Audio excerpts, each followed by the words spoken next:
శ్లోకము 36 అసమ్యతాత్మనా యోగో దుష్ప్రాప ఇతి మే మత్యః వస్యాత్మనా తు యతత శక్యో వాప్తుముపాయత. మనస్సు అదుపులో లేనివాడికి యోగం చాలా కష్టం. ఇది వినడానికి కఠినంగా అనిపించవచ్చు, కానీ నిజం ఇదే.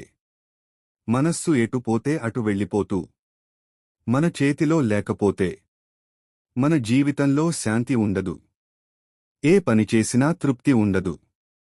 భగవంతుడి గురించి ఆలోచించాలన్నా మనస్సు నిలవదు.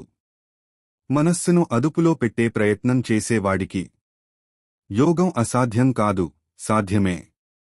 ఇక్కడ పూర్తిగా నియంత్రణ కాదు, ప్రయత్నం ముఖ్యం.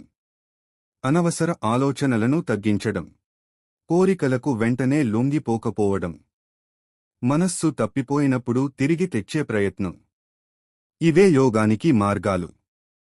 శాంతి అనేది ఆకాశం నుంచి పడదు, మన ప్రయత్నం వల్ల పుడుతుంది.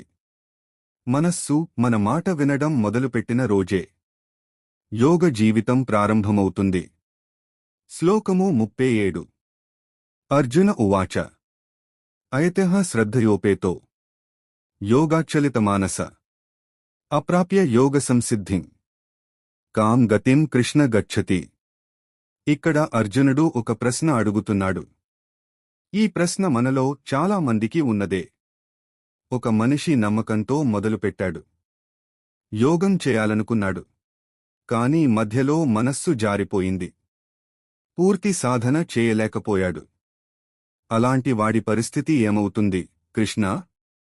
శ్లోకము 38 కచ్చిన్నో భయవిభ్రష్ట ఛిన్నాభ్రమివ నశ్యతి అప్రతిష్టో మహాబాహో